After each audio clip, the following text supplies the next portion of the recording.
Hello, everybody. It's Wednesday. We are DebateSensei. We are starting a cult. Me and Tim are leading it, and Matt is going door to door. So, gotta have that real professional appearance. Just he pulls it all together. No, this shirt is in celebration of the fact that I just finished my last grading assignment about an hour ago. So, congratulations, sir. All right, and I'm going to start the summer. We got Matt Shapiro here, Esquire. Hello. Tim Seavey from San Diego State University in Visualutions. All right. I am Jared Kabika Miller, professor, coach, and and we're going to take a little break too. We're going to take a little break after this. So we've had a nice long 22 episode season right now. I think we well-deserved little break. It's a good season. Season 3 is the one for the books. Hopefully season 4 is gonna.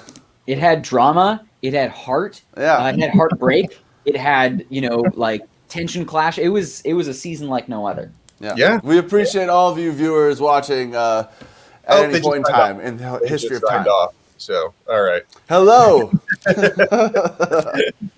No, but I also wanted to say that I'm dedicated to still make some videos, but I think they're just going to be pre-recorded and send them out on a little schedule. But going to take a few weeks off from this right now. Okay. Well, what's today about? Yeah. All right. Before we're finishing off, we got a finale. The finale. I thought it was a good lead-in. It's like, what do you do over the summer when you don't have debate? And I thought it kind of lined up pretty well because usually got practice where you get to go and talk to people, and you got tournaments where you get to go and talk to more people. And so there's people who just found debate, and they're kind of like, well, what do I do? What do I do in the meantime? You know what I mean? What do I do during summertime? And so that's what we're talking about here. All right. I think it's a good topic. I mean, what's funny is like people ask. It reminds me kind of how debate and has affected my life generally. It's like, what do you do now? Now that you have, do you have, Tim? What do you think? You got me. Go ahead. Yeah, I mean, you fill it with all of the additional ways that you can debate, right? So like picking fights with family members, like studying for the LSAT so you can go be paid to argue with people, right? Like you can do constructive or not constructive, but I mean, really like reading, I think this is the time to like sharpen the axe. Right. Take some time away from just the outflow, right? Because I feel like what I hated the most was being, by the end of the season, so information inundated, right? Like I was just wired into every news article, everything that happened. You got to be on top of it all the time, knowing what's happening and changing. Like to be really competitive, you've got to be at the top of that. And I just felt like just drained by that. So unplugging from all news for a little while was really delicious. And then just reading like long form content. Like I'm going to go read some fiction first, but then I'm going to go read like, some nonfiction that can maybe help with things. I would like to recap the season and think like, these are some things that other schools did really, really well that I knew nothing about, that I had to school myself on like crash course style, like watching YouTube videos to learn about it. Let's take a look at, some books that are going to be relevant on those subjects or things like that. I like that. I like that. That's a good answer. I mean, like I just went to my office and picked up a book. I'm like, you know what? I'm gonna read this. And so I'm glad you said that because that's kind of exactly. There's time now. Yeah. I mean, because you're usually like scrolling. It's like I gotta find this. I gotta find that. It's like I have a hole in my case that I need to fill with the research, and I haven't been able to find it in weeks. And so you can't read, like mass amounts. You just physically don't have the time and capability because you're also juggling, school and everything else. Like you just don't have the time to go deep on subjects. So I really like to get the opportunity to go deep on stuff like the Farm Bill, right? Or like whatever thing you find to be like, this is cool and this is going to be different and it's going to be coming up. Like that's worthwhile. I was going to go ahead. Oh, go ahead. No, I'm sorry. I was going to disagree with Tim, like outright, like I like to do. So like Tim just recommended to unplug, stop watching the news and TV and start reading long-form content on the internet. I would go the other way.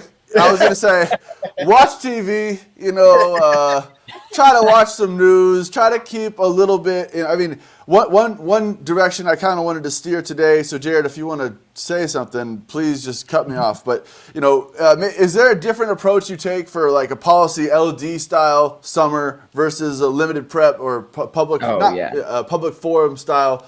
I guess in all of these forms, even just being a good person, if you ask me. I think there's watch some news. Yeah. Stay a little current with the big stuff going on. It's important to know. So what's the LD topic? What's the NFL LD topic? Anyone remember that? For nationals or for the next upcoming actual full year? Oh, the NFL LD. Sorry. NFL LD. Yeah, was that was? I think we still have the topic area. I don't know if we actually have. Yeah, it was just the topic area, right? Was it? Was it monopolies? No, it's antitrust. Antitrust. So okay. Well, yes. Sorry. Yeah. Monopolies. Yeah. I had it backwards though. You corrected it.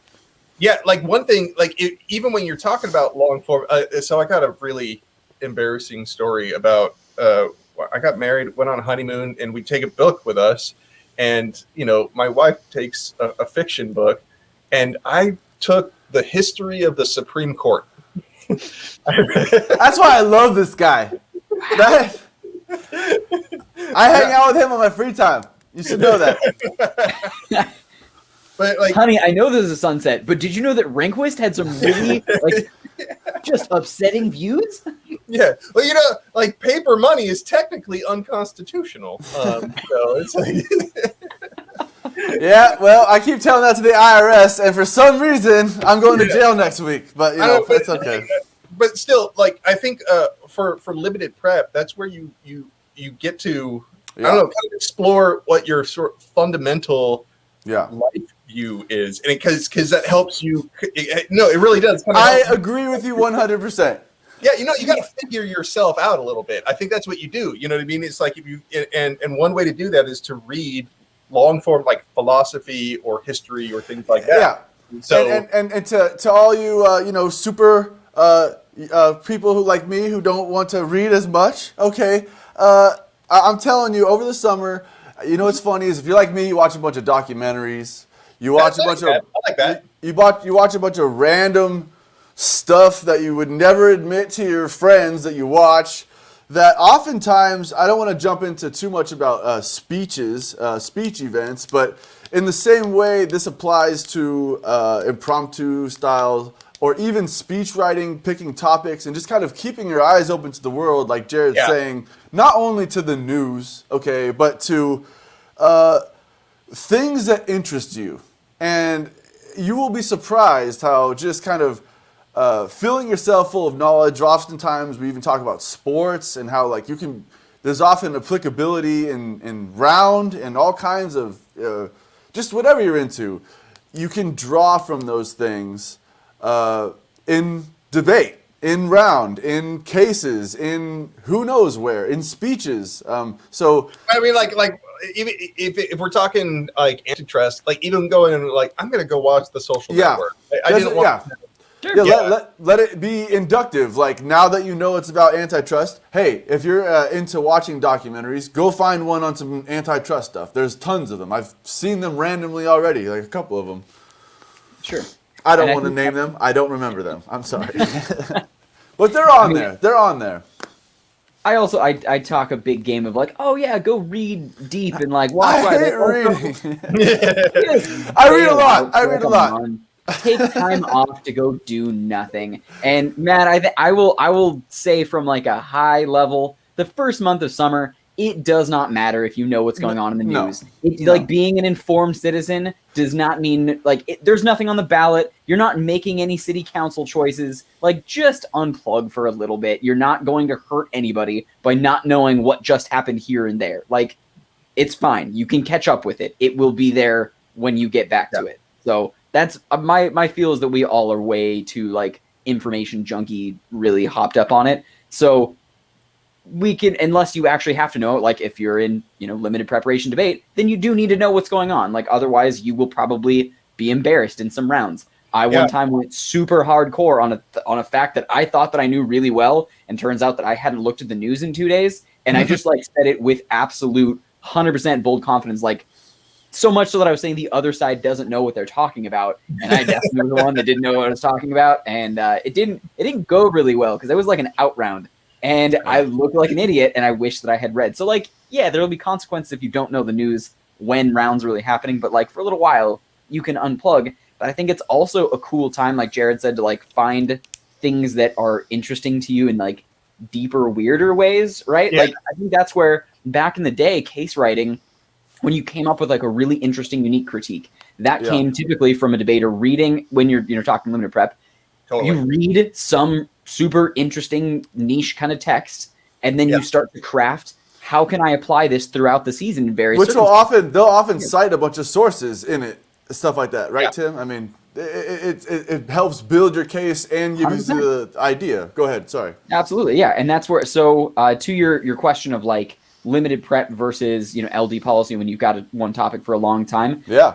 I think you were in for a far less exciting summer for LD and policy because like you don't just get to like flow with wherever the wind takes you and like read deep. You can, but you know what you need to be working on, and the most competitive LD and policy teams go to camps and cut cards aggressively all summer long. Like by the time that the summer starts, that answers the question. What to do over the summer? Go find a card cutting camp. So that's a good transition, man. So we talked about like reading long form stuff and everything, but camps is an easy one, right? Camps. I never went to a camp, but I ran a camp. I helped them. Yeah, ran a couple. Yeah, but it's a good. No, It's a fun crash course without all of the other obstacles. I think like that's one of the toughest parts of getting into speech and debate is like, how do I figure out this new activity that's like time consuming and scary and intense and cool, but I also have a whole bunch of other classes I've got to juggle. And summer typically is really nice. Like you can just kind of dive into one thing for a little while and see what you like out of it. I think some of the biggest improvements in the shortest amounts of time I've seen come from students at summer camps. Yeah. And whether they had experience or not, the biggest segments of growth tended to come from like the dedicated focus that came about at summer camps. And one of the best parts about it is like you don't have other classes you're going to. I mean, like you're juggling your history and your physics at the same time.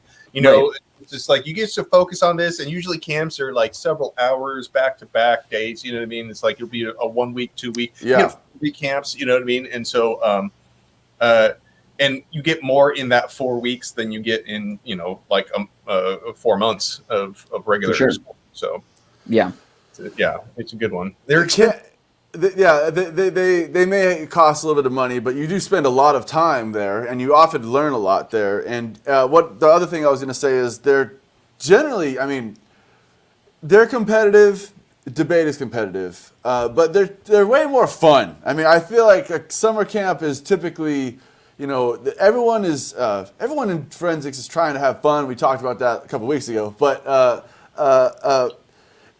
summer camps especially, the vibe is very kind of casual. We're here to have a good time and enjoy our summer while doing this thing we enjoy doing, and more so than full-blown competition in my mind and things like that. So there's an element. I like that we're bringing this up. For those of you who don't run camps at your school, one thing we could talk about, maybe not for this summer, maybe for this summer, is setting up a camp. If you're a college, for instance, maybe as a fundraising mechanism, you can set up a camp for younger high school, middle school, and set up facilities, set up staff, make sure there's a whole bunch of requirements you're going to have to fulfill, but it's not impossible. And like Jared mentioned, we've done it. It's possible. It's a fundraising tool, and it's a lot of fun. I mean, to keep your skills, your tools sharp over the summertime. Yeah, and there's a lot of them, especially this year, that are happening online. So NPDA is doing a camp online for free, which is really cool. Wow. Camps historically. NPDA, yeah. So they're putting on a free camp. I'm not sure exactly how it functions, but I know Ashley Knuckles Cuevas, the DOF at San Diego State, that's now the VP of NPDA. So yeah, Congratulations. she's coming up with all kinds of really cool stuff. Like she and Brittany Hubble are doing amazing things with the NPDA, organization of like, how do we get this out there and make it accessible? Where previously camps like can be really, really expensive. Like the Stanford camp is like famously one of the biggest, best, coolest camps because like you get to stay on their campus and but like it's also like several $1,000s. So really, really cool, but can be really expensive. This is an alternative way. Like there's lots of ways to get better. I think now more than ever, just because so many resources have been made available online. When is it? I wish I knew the details. We can post that in the notes. Sorry. All right. I just to piggyback, we're talking about camps, digital versus kind of a more traditional camp where you have students come to your location, whether it be during the day and then they go home, or I mean, you just mentioned that Stanford camp where they stay all night. I don't want to call it daycare, okay, but there's an element. There's an element of the traditional camp. I mean, the reason why it costs so much money. Oh, it very much is just a traditional camp. It's just straight up. That's the part of it that kind of goes beyond the debate and really forces the staff and everyone and all the students to kind of really push the fun, because it's kind of like, we're here to learn, but I'm not trying to ruin this kid's day or their summer, you know what I mean? You're trying to make it as positive as it could possibly be, on top of just the love for it. So when I was a kid, I couldn't imagine going to something like that, but now when I look at like some of the kids that attended the camps that we had, they have a blast at these things. I had a blast. I mean, all we're doing is talking about topics. You know what I mean? It's like it's such a it's an amazing minimalist type of camp. You know what I mean? It's so great. And as a coach, at that time, Jared and I were technically coaching together. I was coaching under Jared, but we were able to utilize the students for various paid and unpaid positions during the camp, and they were able to then teach the younger students, which that's kind of what I meant when I said to kind of keep your tools sharp. Yeah. So now you have and they get a little taste, a flavor of coaching and judging, and it gives your team kind of a chance to see debate from the other side a little bit. And it's funny how those experiences so often shape, as a competitor, that first time you like judged one time, it's just a whole different room for a second, and then you go back to competing, and then you get back into the game that you're playing. But they kind of make a good global debater. There's a lot to understand in the performance and how things are seen and interpreted, and as a competitor, you don't get a lot of those. But at a camp where you're coaching or teaching or even just have a chance to be a part of it, you might get those opportunities where you don't during the season. For sure. Right. And it's also for a lot of those camps like a nice way to like make some extra money for competitors that hey, it's a summer job, but you get to do the thing that you already really enjoy doing over the season. Like we've got a number of college students that are going back to coach high school camps, and that's just how they make extra summer cash. Yes, you don't need to pay out. Sometimes you could be the one like getting paid. You know what I mean? Yep. Yeah. So it depends on, I like to believe, like we joke about, there's thousands of high schoolers, middle schoolers, college level, and professors all watching at this very second. And so wherever you fall in that spectrum, there's various ways that this conversation is applicable to you. I wanted to kind of hearken to something we talk about a lot. I think I mentioned it maybe even earlier today.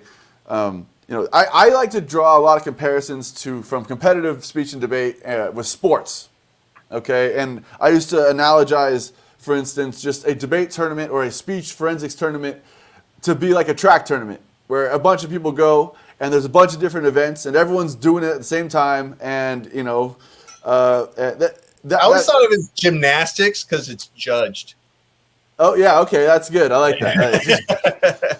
It's not just like a stopwatch. There's a finish line in track, you know what I mean? But my point is, I went to a football camp when I was, young, and I spent, I want to say, 4 or 5 days at some college as a 13-year-old or whatever, and drank way too much orange Gatorade and learned, had fun. And I mean, this is exactly the same. And in my mind, the social environment, the competition, the doing stuff you like to do, and there's a lot of camaraderie that kind of comes out of this activity. Just like, yeah, comrade. And look, after that camp, you went on to become a lawyer. So like, yeah. So there you go, camp, bro. Your parents must be Guarantee very results. disappointed. Yeah. Fully disclaimer, that is not true. And who knows what's going to happen. Drink orange Gatorade. No, I'm just kidding. Disclaimer to that disclaimer. I am telling the truth. I guarantee it. All right. Oh, okay. So does he. Hey, but, okay. It's not always enough to read by yourself, and not everyone's got the money for summer camp or the connection to teach it well. Not at all.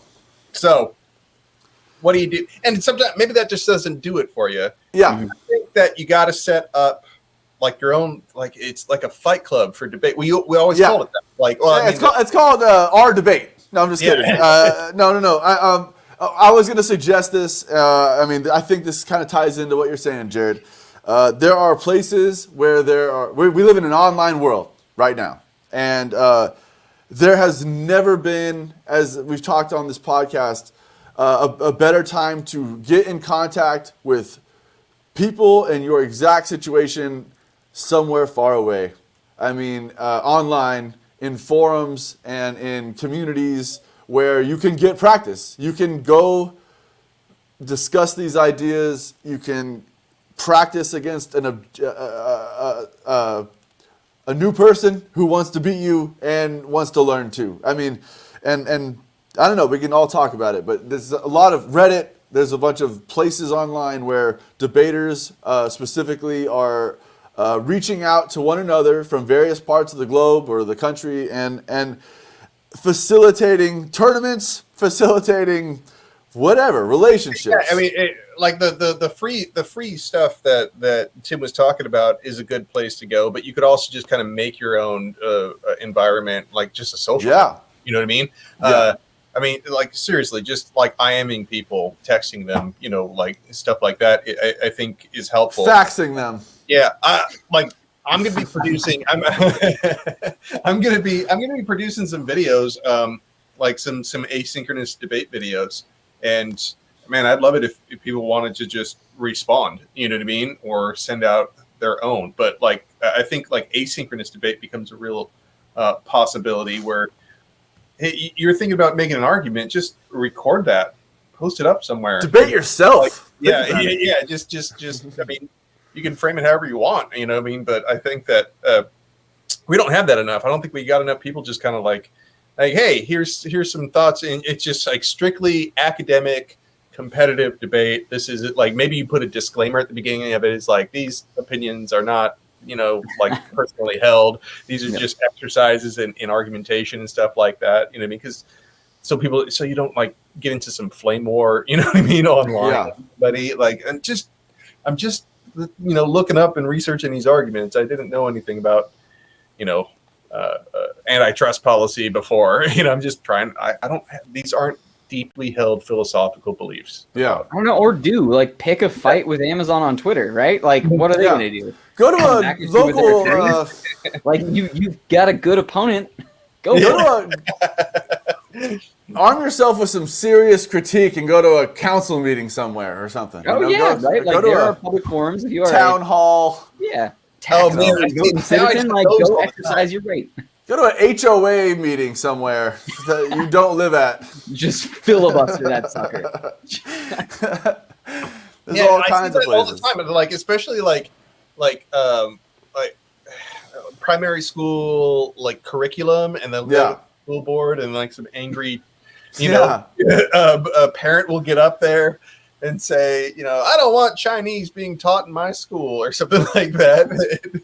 Yeah, you should just follow that up with a few arguments on your own. That's a good one. Like that is wrong. I don't agree with that. Yeah. I think that guy's crazy. Yeah, that's what I would say. Probably out loud very quickly afterwards. Oh man. Especially if it's online live broadcasting to thousands of people. So one of the cool things that the SDSU team started doing was a book club. So they would pick a particular thing that they all really wanted to learn about. So this past year was corn, and they would just go nuts on like a book on corn and then like additional outside research, and then they would book club and like talk about that book. But with some debate element to it of like, oh, how could we craft case on this? And here's a couple sides, but just like debaters love nerding out about really specific things, and that was the thing that they're like, this is weird and crazy and cool how much it controls of our country. We should keep learning more and go deeper down the rabbit hole. And they had like a blast with it and made a good time of it. So I love the idea of teams that book club, just like picking a topic or picking, an area and going deep on it and being able to compare notes. And it makes the reading process a little bit easier, especially if it's really dry text. Because oftentimes if you're going into something that's likely going to come up in a policy type round, it can be a little bit dry to be just so self-disciplined to do it all on your own. So if you get to do it with your teammates, more power to you. Like, go for it. Yeah. Mm-hmm. Listen. I'm gonna send this out there. Anybody wants to see like an affirmative on any topic, you can post it up as a comment on this video. We'll come and take a look at it, and I'll accept that challenge. All right. Any. Yeah. We really cannot stress that enough. Any topic. But the first rule is you can't tell anyone about it. So here's a little something about like debate topics. And the second rule. Yeah, I think that any topic that you put on there needs to be considered a debate topic. Like you're putting it up there as, basically what you're saying is there's two sides to this one statement. You know what I mean? It's like, and so you are implicitly stating that. And I think at this point in the history of the internet, I'm comfortable saying that I'm not going to respond to trolls. So if you put up some lame ass topic, I ain't doing it. Yeah, like I don't care. I don't know. I heard you say that you'd respond to any topic, so I'm just like, are you a man of your word or are you a liar? Like any debate topic, Like I'll definitely accept the traffic of all the trolls, but I ain't gonna feed them. So that's fine. And so if you need someone to debate with, you got the master right here. He'll debate with you. I think asynchronous debates are really fun. Like that LV one that we did a couple of years ago over the nuclear energy was like a lot of research and really, really worthwhile. In the end, like we both came away with some deep knowledge on it. It took, I don't know, maybe 6 weeks of like back and forth emails and research and recording and shooting stuff. But by the end, we had some really cool content that I think is live right now, and we're going to be making more of it.